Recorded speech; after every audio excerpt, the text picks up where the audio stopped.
Good morning, students. Today I am going to teach you English grammar from standard 5th, chapter number 1, the sentence. Definition. A sentence is a group of words which makes complete sense. Sentence क्या है कि words का group होता है जिससे कि अर्थ पूरा बनता है, वो सेंटेंस कहलाता है, मीन्स वाक्य कहलाता है. We use sentences to speak और थिंक. हम सेंटेंस का यूज बोलने के लिए या सोचने के लिए करते हैं. Thus, a sentence is an important factor of the language. इस प्रकार से सेंटेंस जो है वो लैंग्वेज का important फैक्टर होता है. Letters form the word and words form the sentence. Letter से वर्ड फॉर्म होते हैं एंड वर्ड से सेंटेंस फॉर्म होते हैं. दैट इज लेटर से वर्ड बनते हैं और वर्ड से सेंटेंस बनते हैं. ओके, अब हम एग्जाम्पल देखेंगे. सपोज हम एक वर्ड लेंगे सिस्टर. तो सिस्टर में सिस्टर जो वर्ड है वो कौन कौन से लेटर से बना हुआ है? S, I, S, T, E, R. तो इन लेटर से सिस्टर वर्ड बना है. There are 6 letters. ओके, तो इन 6 लेटर से सिस्टर वर्ड फॉर्म हुआ है. तो इस प्रकार से लेटर से क्या फॉर्म होते हैं? वर्ड फॉर्म होते हैं और वर्ड से सेंटेंस फॉर्म होते हैं. अब जो ग्रुप ऑफ जो वर्ड्स होते हैं, तो वर्ड्स जो है अगर उनको राइट ऑर्डर में लिखा जाए और उनका जो प्रॉपर सेंस है वो सेंस मिले तो वो क्या कहलाएंगे? वो सेंटेंस कहलाएंगे. अब यहाँ देखो 2 एग्जांपल्स दिए हैं आपकी बुक में. Naseem one has no sister brother but. Cubs loves all lioness has the 4 her she cubs her. ये क्या है? पूरे जंबल वर्ड है, ग्रुप ऑफ वर्ड्स है. Okay, these words do not express any meaning. In words का कुछ भी meaning नहीं बन रहा है. अब इन वर्ड्स को प्रॉपर सेंस देने के लिए हमें क्या करना होगा कि इन वर्ड्स को हमें प्रॉपर सीक्वेंस में लगाना पड़ेगा, प्रॉपर प्लेस में रखना पड़ेगा, राइट ऑर्डर में रखना पड़ेगा. तभी ये क्या कहलाएगा? सेंटेंस कहलाएगा और उसका सेंस कंप्लीट हो जाएगा. तो हम यहाँ देखेंगे. फर्स्ट उसका आंसर जो दिया हुआ है, Naseem has 1 brother but no sister.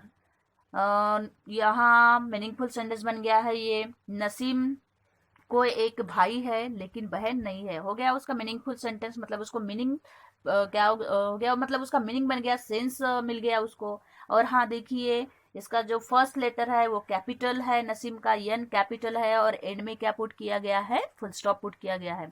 अगर आप फुल स्टॉप नहीं दोगे, फुल स्टॉप नहीं लिखोगे तो वो सेंटेंस अधूरा रह जाएगा. Okay, so carefully. Second example, the lioness has 4 cubs, she loves all her cubs. lioness जो है अपने चारों कब्स को, lioness को 4 कब्स है और अपने सारे कब्स को चाहती है, प्यार करती है. तो ये भी एक मीनिंगफुल मतलब सेंटेंस हो गया, अर्थ बन गया, सेंस प्राप्त हो गया उसको. तो ये सेंटेंस कहलाएगा. यहाँ भी देखिए स्टार्टिंग जो बिगिनिंग का जो फर्स्ट लेटर है टी कैपिटल है और एंड में पंक्चुएशन मार्क दिया हुआ है, फुल स्टॉप.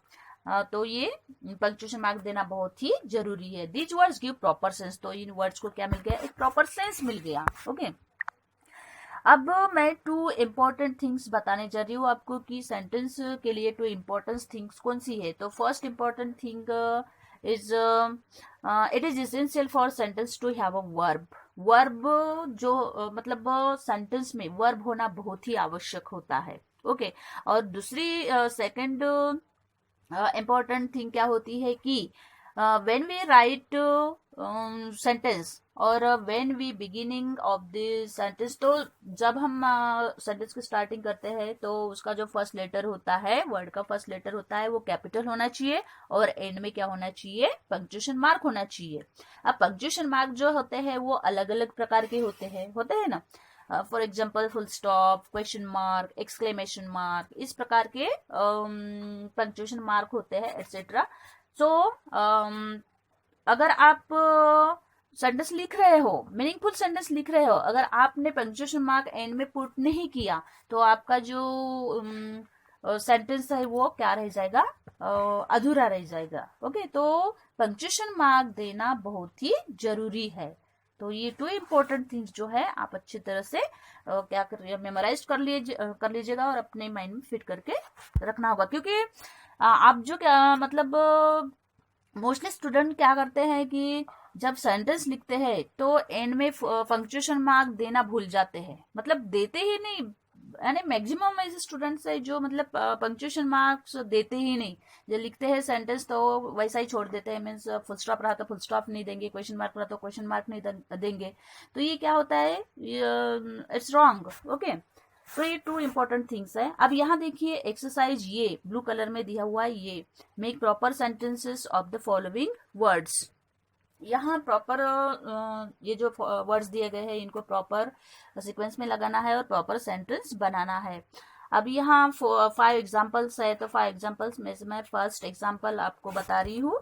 और देखिए फर्स्ट है, the great was the famous Ashoka emperor of India. हाँ, ये एग्जाम्पल वर्ड्स है तो हम इसको प्रॉपर सेंटेंस में प्रॉपर सीक्वेंस में लगाएंगे। सबसे पहले हम क्या लिखेंगे, अशोका। अशोका का ये कैपिटल होना चाहिए, ऑलरेडी यहाँ कैपिटल है because of its pronoun, sorry proper noun. तो ये प्रॉपर नाउन जो होता है उसका फर्स्ट लेटर कैपिटल ही होता है, तो अशोका। उसके बाद में लिखेंगे हम वर्ब, लिखेंगे वर्ब कौन सा है, वाज है ना। अब मैंने बताई थी कि without verb there is no sentence, without मतलब वर्ब के बिना सेंटेंस बिल्कुल अधूरा होता है। इसलिए Ashoka was the great famous emperor of India, और एंड में कौन सा पंक्चुएशन मार्क पुट करेंगे, फुल स्टॉप पुट करेंगे। ओके, इस तरह से आपको 5 क्वेश्चंस के आंसर्स लिखना है और अपने कॉपी में राइट डाउन करना है। Okay, next is the sentence kinds, means kinds of sentence. अब सेंटेंस के काइंड्स जो होते हैं देयर आर 5 काइंड्स। वैसे तो मेनली 4 काइंड्स होते हैं सेंटेंस के, बट यहाँ एक ऑप्टेटिव सेंटेंस दिया हुआ है जो एक्सक्लेमेशन क्या बोलते हैं, एक्सक्लेमेटरी सेंटेंस में थोड़ा मैच होता है। तो 5 kinds of sentence there are. First is assertive sentence और स्टेटमेंट्स। असर्टिव सेंटेंस और स्टेटमेंट को का अनदर नेम है डिक्लेरेटिव सेंटेंस। तो असर्टिव और स्टेटमेंट और डिक्लेरेटिव सेंटेंस जो होता है, यहाँ कुछ एक्शन, फैक्ट, इवेंट और कंडीशन क्या होती है, एक्सप्रेस होती है। फॉर एग्जाम्पल 2 एग्जाम्पल्स दिए हैं यहाँ। Some boys are playing in the field, यहाँ एक्शन एक्सप्रेस हुई है कौन सी, प्लेइंग की। सेकेंड एग्जाम्पल में this little girl is very pretty, तो यहाँ फैक्ट एक्सप्रेस हुआ है, कौन सा फैक्ट की, वो लिटिल गर्ल प्रेटी है ना। तो इस प्रकार से ये क्या हो गया, असर्टिव और स्टेटमेंट और डिक्लेरेटिव सेंटेंस। तो असर्टिव और डिक्लेरेटिव सेंटेंस या फिर स्टेटमेंट के जो स्टेटमेंट जो होते हैं तो उनके 2 टाइप्स होते हैं। कौन से 2 टाइप्स होते हैं, अफर्मेटिव और negative, affirmative and negative. Affirmative को ही पॉजिटिव कहा जाता है। ओके, तो अफर्मेटिव जो होता है, अफर्मेटिव सेंटेंस जो होता है वो यस में होता है, और नेगेटिव सेंटेंस जो होता है वो नो में होता है। नेगेटिव सेंटेंस में नो, नॉट, नेवर इन वर्ड्स का यूज होता है। अब यहाँ अफर्मेटिव एंड नेगेटिव के 2 एग्जाम्पल्स दिए गए हैं, वो एग्जाम्पल्स देखिए। अफर्मेटिव सेंटेंस में देखिए, you are reading a book, आप बुक पढ़ रहे हो, ये यस में है, उसका आंसर है ना, यस, हाँ बुक पढ़ रहे हो।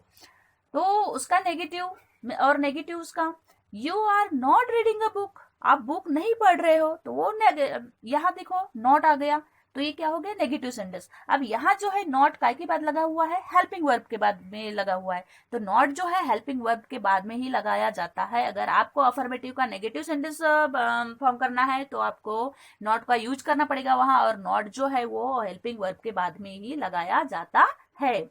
सेकेंड एग्जाम्पल अफर्मेटिव में, this boy always tells the truth, उसका negative, this boy never tells the truth. अब यहाँ देखो ऑलवेज का अपोजिट क्या हो गया, नेवर हो गया, मीन्स नेगेटिव में नेवर वर्ड का यूज हो गया, तो ये हो गया negative sentence and this affirmative sentence. Okay,